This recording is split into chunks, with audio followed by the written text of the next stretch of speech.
गुरुर्ब्रह्मा गुरुर्विष्णु गुरुर्देवो महेश्वरा गुरुर्साक्षात् परं ब्रह्म तस्मै श्री गुरुवे नमः। वक्रतुंड महाकाय सूर्यकोटि संप्रभ निर्विघ्नं कुरु मे देव सर्वकार्येषु सर्वदा। नारायणं नमस्कृत्यं नरं चैव नरोत्तमं देवीं सरस्वतीं व्यासं ततो जयमुदीरये। आइए हनुमान विराजिए कथा कहूँ वेद अनुसार प्रेम सहित गादी धरूं पधारिए पवन कुमार।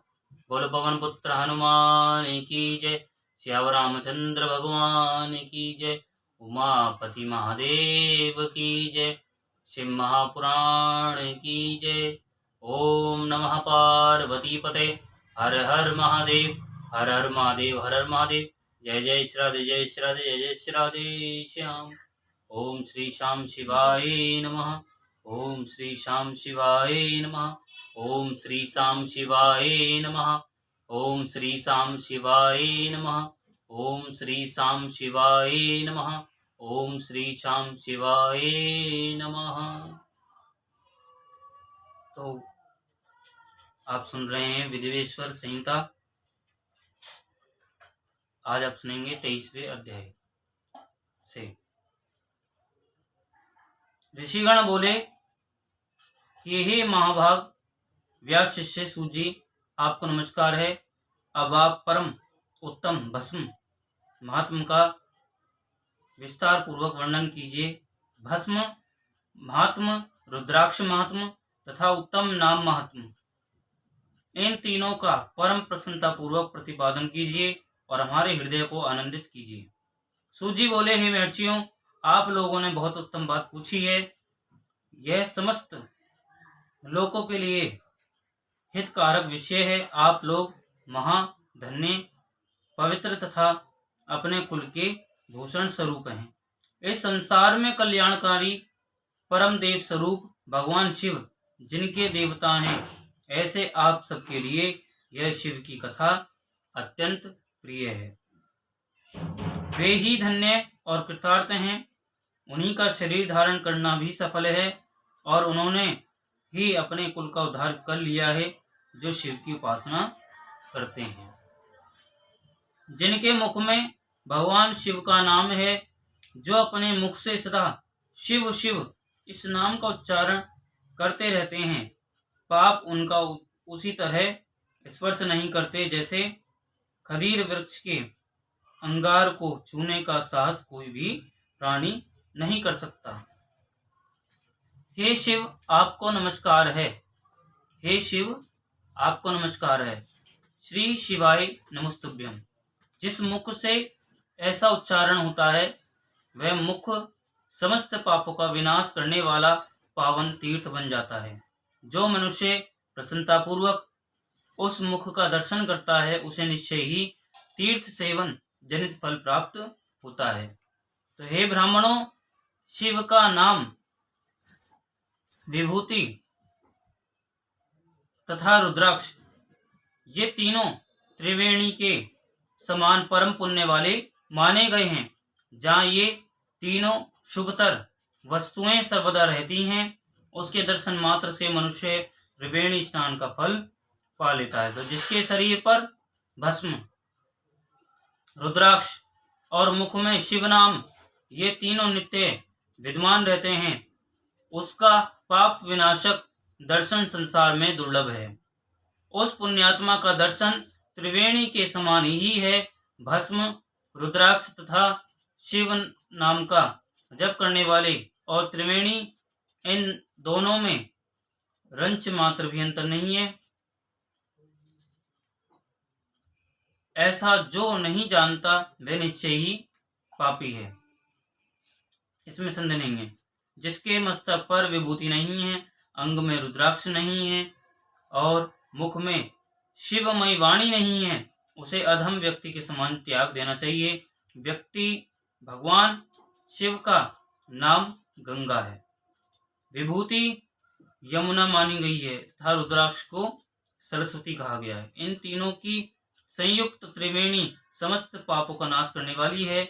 बहुत पहले की बात है, हितकारी ब्रह्मा ने जिसके शरीर में उक्त ये तीनों त्रिपुंड, रुद्राक्ष और शिवनाम संयुक्त रूप से विद्यमान थे, उनके फल को तुलना के पड़ले में एक ओर रखकर त्रिवेणी में स्नान करने से उत्पन्न फल को दूसरी ओर के पड़ले में रखा और तुलना की तो दोनों बराबर ही उतरे। अतएव विद्वानों को चाहिए कि इन तीनों को सदा अपने शरीर पर धारण करें।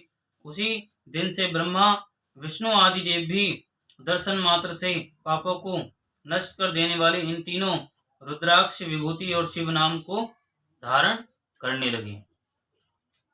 ऋषिगण बोले कि हे सुव्रत, भस्म, रुद्राक्ष और शिवनाम, इन तीनों को धारण करने से इस प्रकार उत्पन्न होने वाले फल का वर्णन तो आपने कह दिया है, किंतु अब आप विशेष रूप से उनके महात्म का वर्णन करें। सूर्य बोले, ज्ञानियों में श्रेष्ठ हे महाप्राज्ञ, हे शिव भक्त ऋषियों और विप्रों, आप सब सदभक्ति तथा आदर पूर्वक उक्त भस्म, रुद्राक्ष और शिवनाम इन तीनों का महात्म सुने। शास्त्रों, पुराणों और श्रुतियों में भी इनका महात्म अत्यंत गुण कहा गया है। हे विप्रों, आप सबके स्नेहवश इस समय में उस रहस्य को खोलकर प्रकाशित करने जा रहा हूं।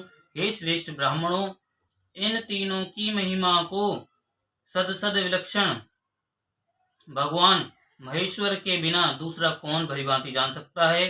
इस ब्रह्मांड में जो कुछ है वह सब तो केवल महेश्वर ही जानते हैं। हे विप्रगण, मैं अपने श्रद्धा भक्ति के अनुसार संक्षेप से भगवान नाम की महिमा का कुछ वर्णन करता हूँ। आप सब लोग प्रेम पूर्वक उसे सुने। यह नाम महात्म समस्त पापों को हरण लेने वाला सर्वोत्तम साधन है।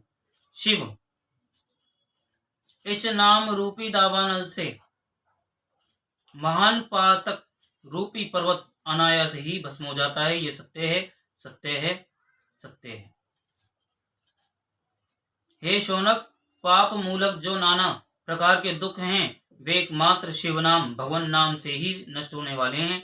दूसरे साधनों से संपूर्ण यत्न करने पर भी पूर्णतया नष्ट नहीं होते। जो मनुष्य इस भूतल पर सदा भगवान शिव के नामों के जप में ही लगा हुआ है, वह वेदों का ज्ञाता है, वह पुण्यात्मा है, वह धन्यवाद का पात्र है तथा वह विद्वान माना गया है। तो हे मुने, जिनका शिव नाम जप में विश्वास है, उनके द्वारा आचरित नाना प्रकार के धर्म तत्काल फल देने के लिए उत्सुक हो जाते हैं।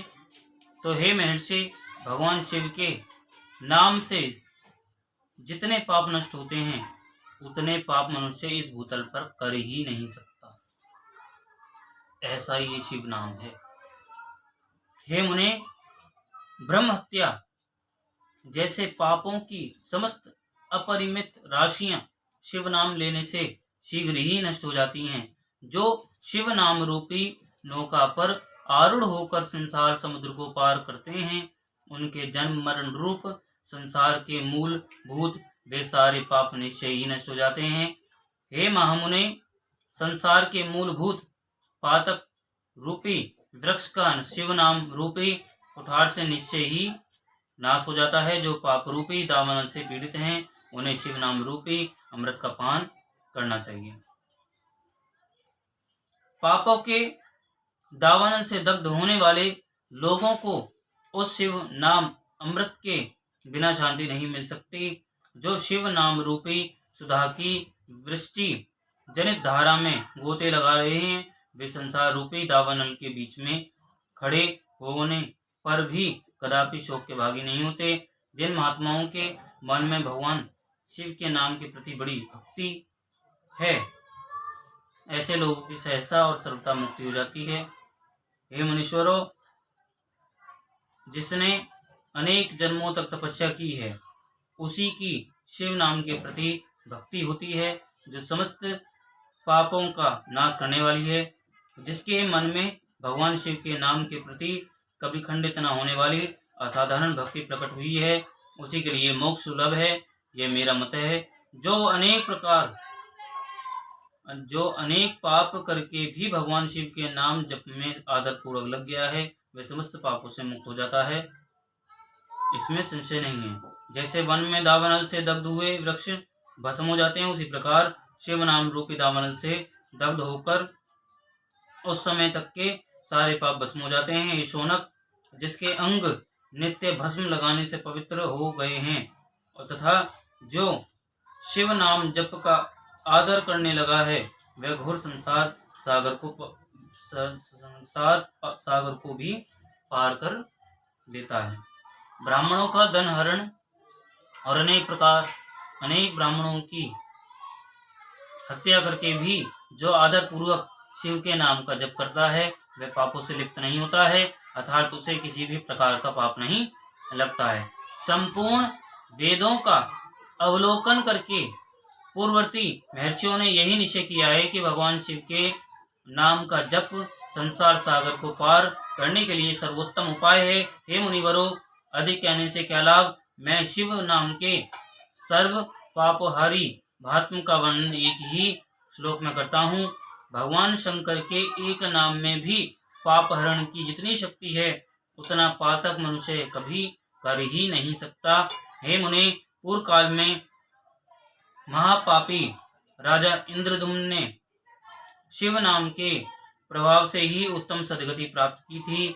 इसी तरह कोई ब्राह्मणी युवती भी जो बहुत पाप कर चुकी थी, शिव नाम के प्रभाव से ही उत्तम गति को प्राप्त हुई। हे मुनिवरों, इस प्रकार मैंने आप लोगों से भगवान नाम के उत्तम महात्म का वर्णन किया।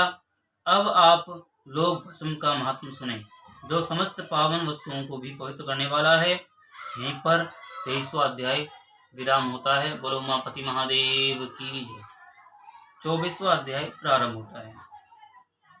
सूत जी बोले, हे महर्षियों, भस्म संपूर्ण मंगलों को देने वाला तथा उत्तम है। उसके 2 वेद बताए गए हैं। मैं उन भेदों का वर्णन करता हूँ, आप लोग सावधान होकर सुनिए। एक को महाभस्म जानना चाहिए, दूसरे को स्वल्प भस्म। महाभस्म के भी अनेक भेद हैं। वह 3 प्रकार का कहा गया है, श्रोत, स्मार्त और लौकिक। स्वल्प भस्म के भी बहुत से भेदों का वर्णन किया गया है। श्रोत और स्मार्त भस्म को केवल द्विजों के ही उपयोग में आने के योग्य कहा गया है। तीसरा जो लौकिक भस्म है, वह अन्य लोगों के भी उपयोग में आ सकता है। श्रेष्ठ महर्षियों ने यह बताया है कि द्विजों को वैदिक मंत्र के उच्चारण पूर्वक भस्म धारण करना चाहिए। दूसरे लोगों के लिए बिना मंत्र के ही केवल धारण करने का विधान है। जले हुए गोबर से उत्पन्न होने वाला भस्म आग्नेय कहलाता है। मुने, वह भी त्रिपुंड का द्रव्य है, ऐसा कहा गया है। अग्निहोत्र से उत्पन्न हुए भस्म का भी मनीषी पुरुषों को संग्रह करना चाहिए। अन्य यज्ञ से प्रकट हुआ भस्म भी त्रिपुंड धारण के काम में आ सकता है। जाबालोपनिषद में आए हुए अग्नि इत्यादि 7 मंत्रों द्वारा जल मिश्रित भस्म से धूलन, विभिन्न अंगों में मर्दन या लेपन करना चाहिए। महर्षि जाबाली ने सभी वर्णों और आश्रमों के लिए मंत्र से या बिना मंत्र के भी आदर पूर्वक भस्म से त्रिपुंड लगाने का आवश्यक बताया है। समस्त अंगों में सजल भस्म को मलना अथवा विभिन्न अंगों में तिरछा त्रिपुंड लगाना, इन कार्यों को मोक्षार्थी पुरुष प्रमाद से भी न छोड़े, ऐसा श्रुति का आदेश है। भगवान शिव और विष्णु ने भी त्रिपुंड धारण किया है। अन्य देवियों सहित भगवती उमा और लक्ष्मी देवी ने भी वाणी द्वारा इसकी प्रशंसा की है। ब्राह्मणों, क्षत्रियों, वैश्यों, शूद्रों, वर्णशंकरों तथा जाति भ्रष्ट पुरुषों ने भी उद्धूलन एवं त्रिपुंड के रूप में भस्म को धारण किया है। जो लोग श्रद्धापूर्वक शरीर में भस्म का उद्धूलन, लेप तथा त्रिपुंड धारण करने का आचरण नहीं करते हैं, उनमें वर्णाश्रम समन्वित सदाचार की कमी है। जिनके द्वारा श्रद्धा पूर्वक शरीर में भस्म लेप और त्रिपुंड धारण का आचरण नहीं किया जाता है, उनकी विनिर्मुक्ति करोड़ों जन्मों में भी संसार से संभव नहीं है। जो श्रद्धापूर्वक शरीर में भस्म लेप और त्रिपुंड धारण का आचार पालन नहीं करते हैं, उन्हें 100 करोड़ कल्पों में भी शिव का ज्ञान प्राप्त नहीं हो सकता। जो श्रद्धापूर्वक भस्म लेप तथा त्रिपुंड धारण नहीं करते हैं, वे महापातकों से युक्त हो जाते हैं, ऐसा शास्त्रों का निर्णय है। जो श्रद्धापूर्वक भस्मोद्दोलन और त्रिपुंड धारण नहीं करते हैं, उन लोगों का संपूर्ण आचरण विपरीत फल प्रदान करने वाला हो जाता है। ये मुनियों, जो महापातकों से युक्त और समस्त प्राणियों से द्वेष करने वाले हैं, वे ही त्रिपुंड धारण तथा भस्म उद्दोलन से अत्यधिक द्वेष करते हैं। जो आत्मज्ञानी मनुष्य शिवाग्नि अग्निहोत्र का कार्य करके त्रययुषम जमदग्नि इस मंत्र से भस्म का मात्र स्पर्श ही कर लेता है, वह समस्त पापों से मुक्त हो जाता है। जो मनुष्य तीनों संध्या कालों में श्वेत भस्म के द्वारा त्रिपुंड धारण करता है, वह समस्त पापों से मुक्त होकर शिव सानिध्य का आनंद भोगता है। जो व्यक्ति श्वेत भस्म से अपने मस्तक पर त्रिपुंड धारण करता है, वह अनादिभूत लोकों को प्राप्त कर अमर हो जाता है। बिना भस्म स्नान किए षडक्षर ओम नमः शिवाय मंत्र का जप नहीं करना चाहिए। विधि पूर्वक भस्म से त्रिपुंड धारण करके ही इसका जप करना चाहिए। दयाहीन अधम महापापों से युक्त उप पापों से युक्त मूर्ख अथवा पतित व्यक्ति भी जिस देश में नित्य भस्म धारण करते रहते हैं, वह देश सदैव संपूर्ण तीर्थों और यज्ञों से परिपूर्ण ही रहता है। त्रिपुंड धारण करने वाला पापी जीव भी समस्त देवों और असुरों के द्वारा पूज्य है। यदि पुण्यात्मा त्रिपुंड से युक्त है तो उसके लिए कहना ही क्या है।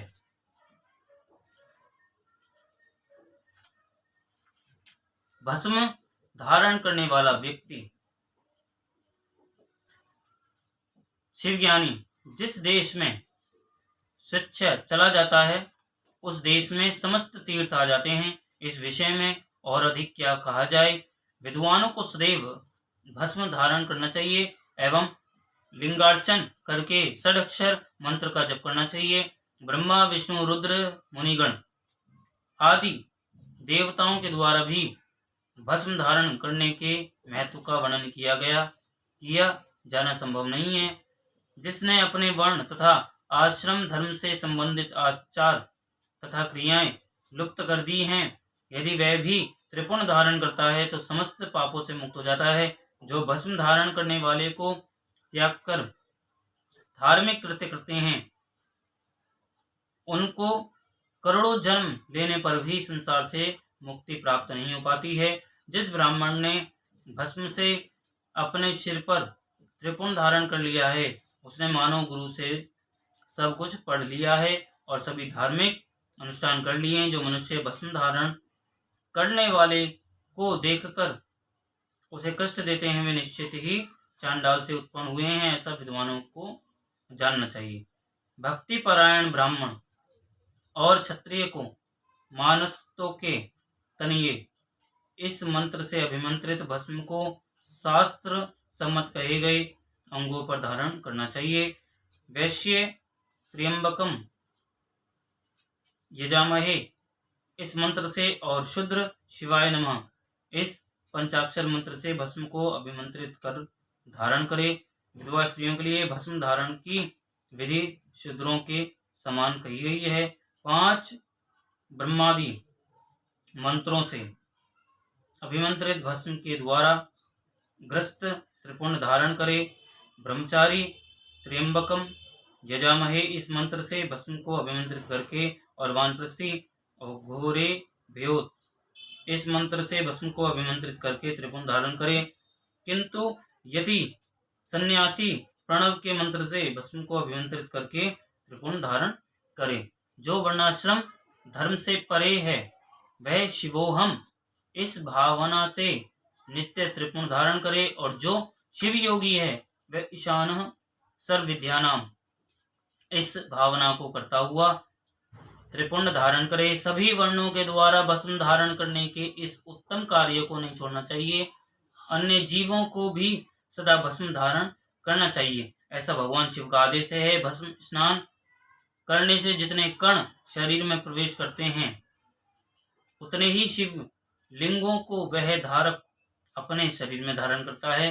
ब्राह्मण, क्षत्रिय, वैश्य, शूद्र, वर्णशंकर, स्त्री, सधवा, विधवा, बालक, पाखंडी, ब्रह्मचारी, गृहस्थ, वानप्रस्थी, सन्यासी, व्रती और सन्यासी स्त्रियां, ये सभी भस्म के त्रिपुंड धारण के प्रभाव के द्वारा मुक्त हो जाते हैं। जैसे ज्ञानवश या ज्ञानवश धारण की गई अग्नि सबको समान रूप से जलाती है, वैसे ही ज्ञान या अज्ञानवश धारण किया गया भस्म भी समान रूप से सभी मनुष्यों को पवित्र करता है। भस्म तथा रुद्राक्ष धारण के बिना जल अथवा अन्न को अंश मात्र भी नहीं खाना चाहिए। ग्रस्त, वानप्रस्थ, सन्यासी, वर्णशंकर जाति का व्यक्ति यदि भस्म एवं रुद्राक्ष को धारण किए बिना भोजन करता है तो वह मात्र पाप ही खाता है और नरक की ओर प्रस्थान करता है। ऐसे समय में उक्त वर्ण धर्मों का वह व्यक्ति गायत्री मंत्र के जप से तथा सन्यासी मुख्य प्रणव मंत्र के जप से प्रायश्चित करके मुक्ति प्राप्त कर सकता है। जो त्रिपुंड की निंदा करते हैं वे साक्षात शिव की ही निंदा करते हैं और जो त्रिपुंड को धारण करते हैं वे साक्षात उन्हीं शिव को ही धारण करते हैं। भस्म रहित भाल को धिक्कार है। शिवालय, शिव मंदिर रहित ग्राम को धिक्कार है। शिवार्चन से रहित जन्म को धिक्कार है और शिव ज्ञान रहित विद्या को धिक्कार है। तो जो लोग तीनों लोकों के आधार स्वरूप महेश्वर भगवान शिव की निंदा करते हैं और त्रिपुंड धारण करने वाले की निंदा करते हैं उनको तो देखने से ही पाप लगता है। वे वर्णशंकर, सुअर, असुर, गधा, कुत्ता, सियार तथा कीड़े मकोड़े के समान ही उत्पन्न होते हैं और उन नरकगामी व्यक्तियों का यह जन्म मात्र पाप करने के लिए ही होता है। भगवान शिव की तथा त्रिपुंड धारण करने वाले उनके भक्तों की जो निंदा करते हैं उन्हें रात में देखने पर चंद्रमा के दर्शन से और दिन में देखने पर सूर्य के दर्शन से शुद्धि प्राप्त होती है। मात्र इतना ही नहीं, स्वप्न में भी उन्हें देखने से पाप लगता है। अतः स्वप्न में जो उन्हें देखे उसको अपनी शुद्धि के लिए श्रुति में कहे गए रुद्र सूक्त का आदर पूर्वक पाठ करना चाहिए, तभी उससे छुटकारा मिल सकता है। उनसे बात करने से नरक होता है और उस नरक से मुक्ति प्राप्त करना असंभव है।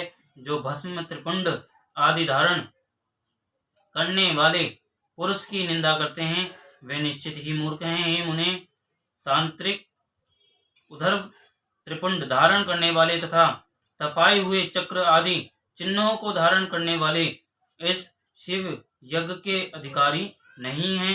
वे इस यज्ञ से बहिष्कृत हैं। ब्रज जावालोपनिषद में कहे गए वे लोग ही उस यज्ञ में अधिकारी हैं। प्रयत्न पूर्वक उन्हें शिव यज्ञ के कार्य में सम्मिलित करना चाहिए। उन्हें भस्म लगाना चाहिए। विभूति का चंदन से या चंदन में विभूति का मिश्रण कर बनाए गए मिश्रित भस्म से मस्तक पर त्रिपुंड धारण करना चाहिए। कुछ भी हो, भस्म पर विभूति धारण करना आवश्यक है। यदि बुद्धि नहीं है तो भी यह करना सदा लोगों के लिए आवश्यक ही है। ब्रह्मचारिणी, सधवा तथा विधवा स्त्रियों और ब्राह्मणादि द्विजों को केश पर्यंत भस्म धारण करना चाहिए। इसी प्रकार ब्रह्मचर्यादि आश्रम वालों को भी स्वच्छ विभूति धारण करना उचित है, क्योंकि विभूति मोक्ष देने वाली और समस्त पापों का नाश करने वाली है।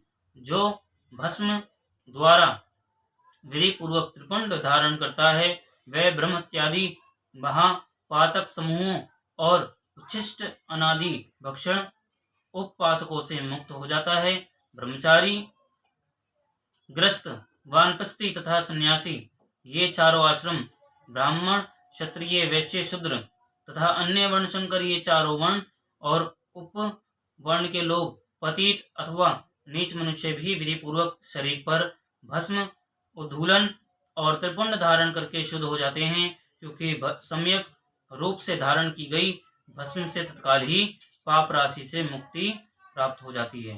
तो भस्म धारण करने वाला व्यक्ति विशेष रूप से स्त्री हत्या, गोत्या, वीरत्या और अश्वत्या आदि पापों से मुक्त हो जाता है, इसमें संशय नहीं है।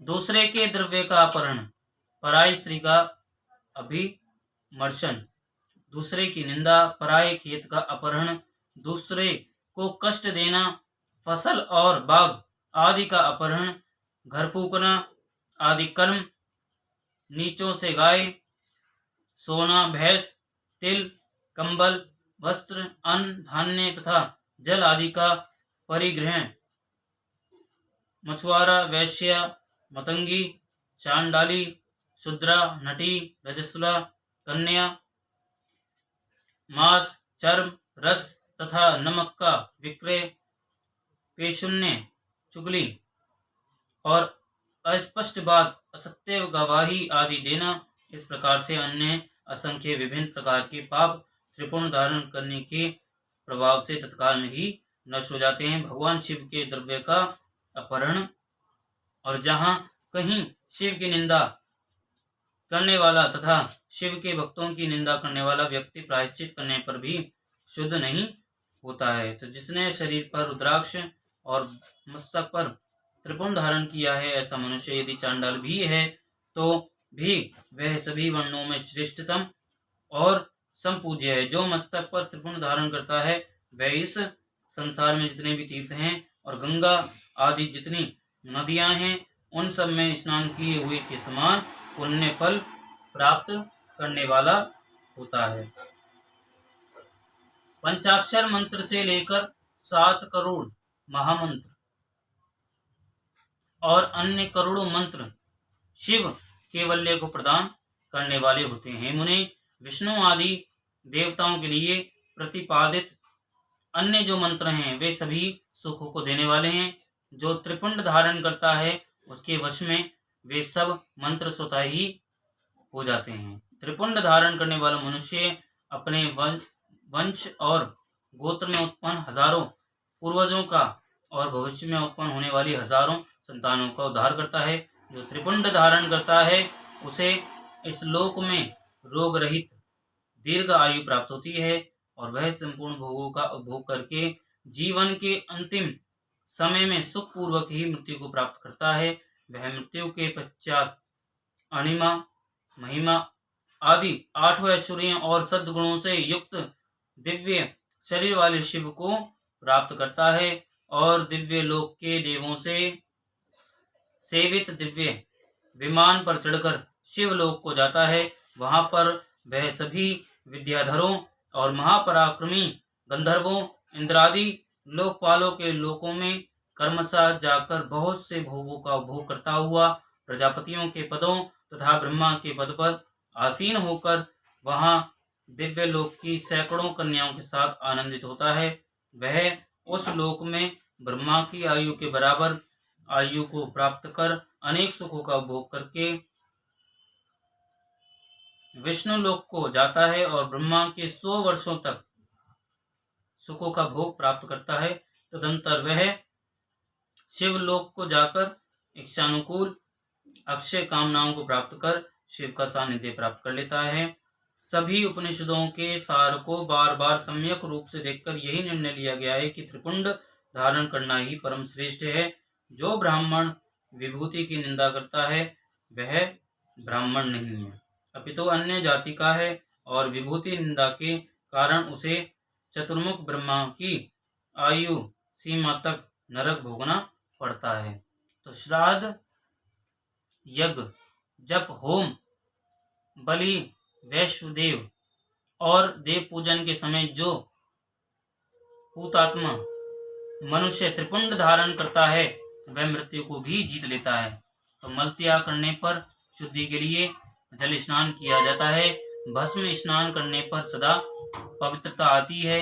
मंत्र स्नान पाप का हरण करता है और ज्ञान रूपी जल में अवगाहन करने पर परम पद की प्राप्ति होती है। समस्त तीर्थों में स्नान करने से जो पुण्य और फल प्राप्त होता है वह फल भस्म स्नान करने वाले को प्राप्त हो जाता है।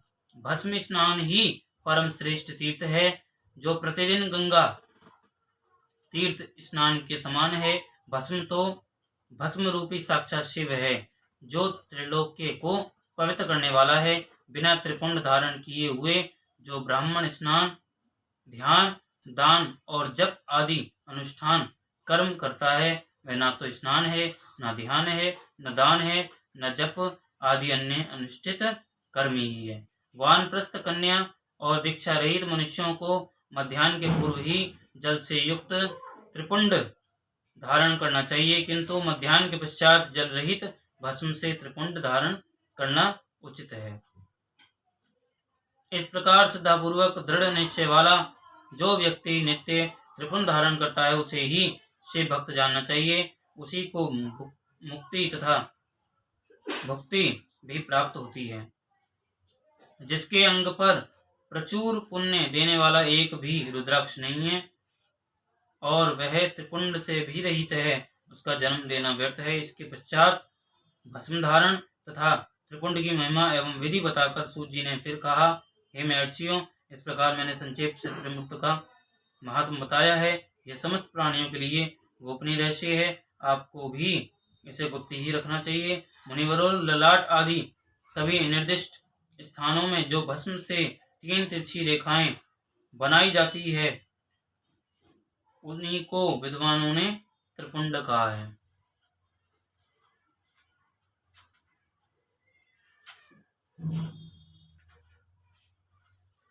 भौहों के मध्य भाग से लेकर जहां तक भौहों का अंत है उतना बड़ा त्रिपुंड ललाट में धारण करना चाहिए। मध्यमा और अनामिका उंगली से 2 रेखाएं करके बीच में अंगुष्ठ द्वारा प्रतिलोम भाव से की गई रेखा त्रिपुंड कहलाती है। अथवा बीच की 3 उंगलियों से भस्म लेकर यत्न पूर्वक भक्ति भाव से ललाट में त्रिपुंड धारण करे। त्रिपुंड अत्यंत उत्तम तथा भोग और मोक्ष को देने वाला है। त्रिपुंड की 3 रेखाओं में से प्रत्येक के 9 देवताएं हैं जो सभी अंगों में स्थित हैं। मैं उनका परिचय देता हूं। हे मुनिवरों, प्रणव का प्रथम अक्षर अकार, गहर प्रत्यय अग्नि,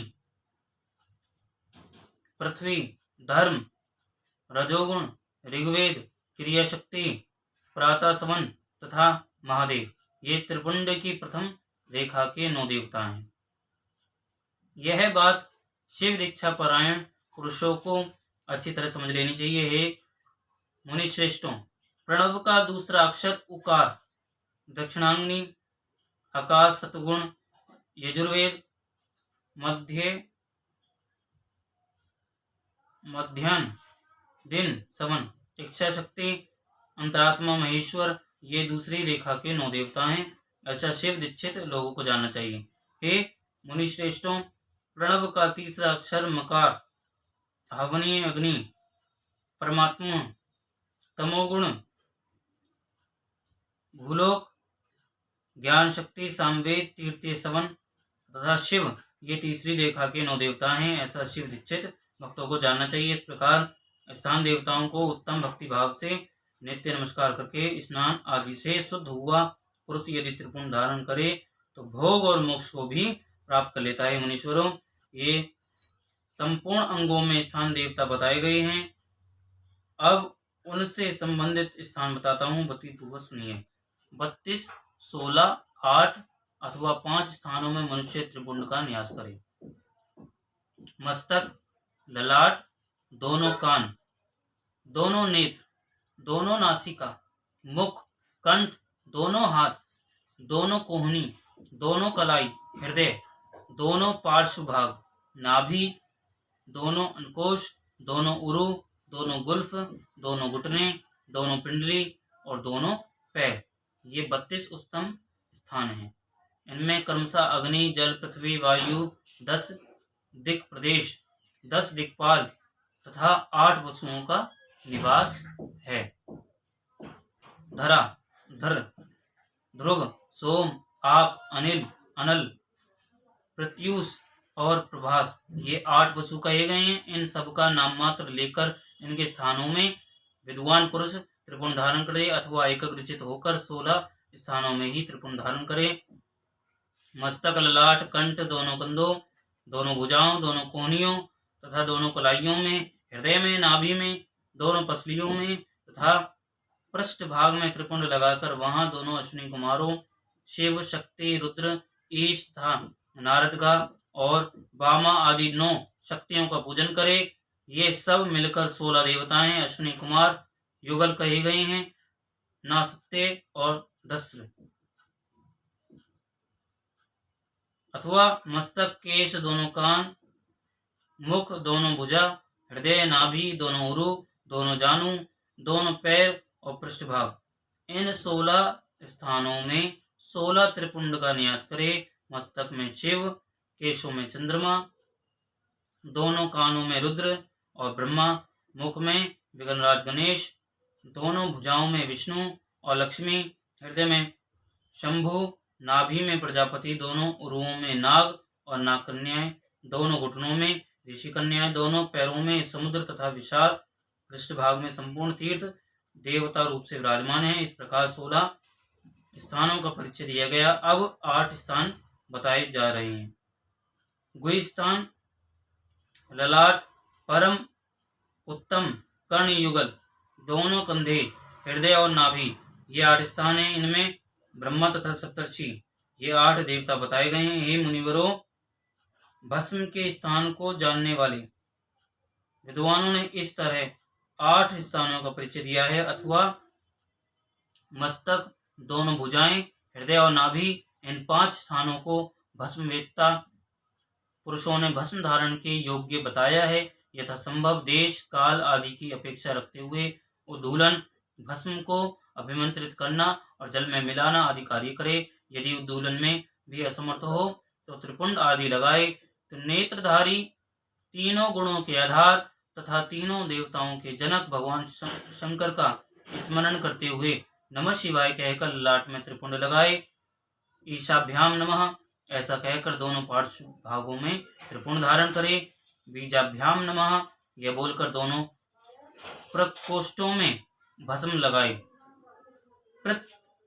पितृभ्याम नमः कहकर नीचे के अंग में, उमेशाभ्याम नमः कहकर ऊपर के अंग में तथा भीमाय नमः कहकर पीठ में और सिर के पिछले भाग में त्रिपुंड लगाना चाहिए। यही 24वां अध्याय संपूर्ण होता है। बोलो उमापति महादेव की जय, शिव महापुराण की जय। ओम श्री श्याम शिवाय नमः।